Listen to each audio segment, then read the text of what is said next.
एक समय की बात है। प्राचीन भारत के धरोहर में एक ज्ञानी और भक्तिपूर्वक सन्यासी मार्कंडेय ऋषि नाम से रहते थे। वे भगवान शिव के प्रति अटूट भक्ति के कारण प्रसिद्ध थे। मार्कंडेय ऋषि अपने दिनों को एक विराजमान गुफा में ध्यान में बिताते, भगवान शिव के दिव्य आशीर्वाद को प्राप्त करने में लगे रहते। एक दिन जब वे गहरे ध्यान में खोए हुए थे, मार्कंडेय ऋषि ने स्वर्गीय आवाज सुनी।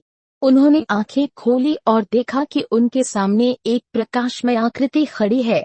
वह भगवान शिव खुद थे। मस्त कीर्चित बाल पर क्रेसेंट चंद्रमा और मूर्तिमान नेत्र थे। आनंद और श्रद्धा से अभिभूत होकर मार्कंडेय ऋषि ने भगवान शिव को नमस्कार किया।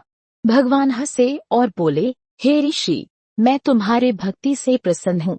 तुम एक वर मांग सकते हो और मैं उसे पूरा करूँगा। मार्कंडेय ऋषि के मन को कृतज्ञता से भरा हुआ था और उन्होंने कहा, हे महान शिव, मैं अनंत ज्ञान और बुद्धि की वरदा चाहता हूँ।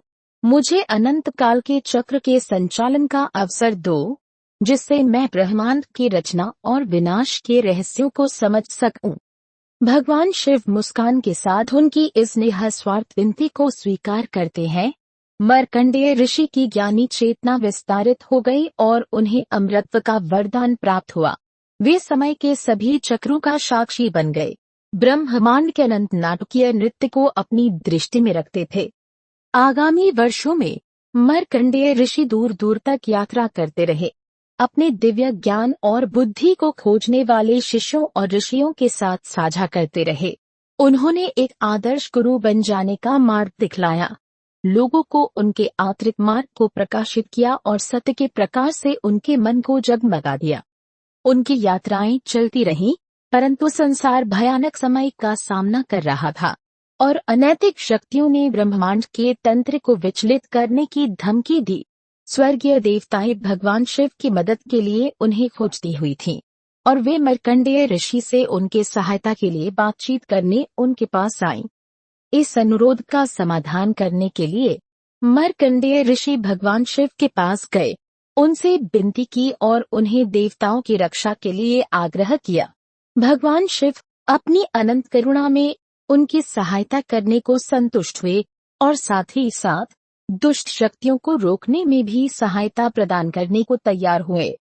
इस घटना के बाद से मार्कंडेय ऋषि और भगवान शिव एक दूसरे से अटूट साझेदार बन गए और ब्रह्मांड में समरसता और संतुलन को संभालने के लिए एक दूसरे की सहायता करने का संकल्प लिया।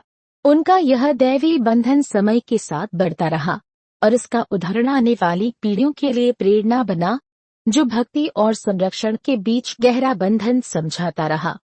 इस प्रकार मार्कंडेय ऋषि और भगवान शिव की कहानी युगों तक मनाई गई, जो अपरिमित ज्ञान, भक्ति और विशाल ब्रह्मांड के नृत्य में एक दूसरे के साथ अभिन्न रिश्ते का प्रतीक रही। शिव की भक्ति से अभिभूत होकर मार्कंडेय ऋषि ने भगवान के नाम पर प्रार्थना और पूजा करते हुए अपने जीवन को व्यतीत किया। उनके ध्यान से शक्ति और तपस्या उनके चारों ओर बढ़ी और उनकी विचारधारा बहुत से लोगों को प्रभावित करती रही। समय के साथ मार्कंडेय ऋषि के ज्ञान की प्रसिद्धि दुनिया भर में फैल गई। लोग उनके पास शिक्षा और उपदेश पाने के लिए उपासक बनने के लिए खड़े हो गए। उन्होंने भारत के विभिन्न कोनों में यात्रा की और ज्ञान का प्रसार किया। उनकी वाणी सजग रही और शिष्य शिष्या समुदाय ने उनके द्वारा बताए गए ब्रह्म ज्ञान को अपनाया। ऐसे ही एक दिन भगवान शिव के आज्ञानुसार मार्कंडेय ऋषि ने दुर्गापुरी में एक बड़े अश्वमेध यज्ञ का आयोजन किया। यज्ञ के समय पर समस्त देवताओं और ऋषियों ने उपस्थित होकर उनके आशीर्वाद के लिए प्रार्थना की। भगवान शिव ने भी अपनी आभा से उनके यज्ञ को समृद्ध किया और उन्हें आशीर्वाद दिया। मार्कंडेय ऋषि की तपस्या और भक्ति ने भगवान शिव का ध्यान आकर्षित किया और उन्हें उनके प्रति अच्छा लगा। इससे प्रेरित होकर भगवान ने उन्हें वरदान दिया कि वे उन्हें अद्भुत कथाएं बताने वाले बनेंगे, जो सत्य, धर्म और प्रेम का संदेश देती हैं। इस दिव्य कथा के बारे में लोगों ने अनेक पुस्तकें लिखी और इसे गाते, सुनते और पढ़ते रहे। मार्कंडेय ऋषि और भगवान शिव की प्रेम कथा ने लोगों के दिलों में स्नेह और भक्ति की भावना को जगाया, जो सदैव उन्हें सारे जीवन के लिए प्रेरित करती रही। धन्यवाद।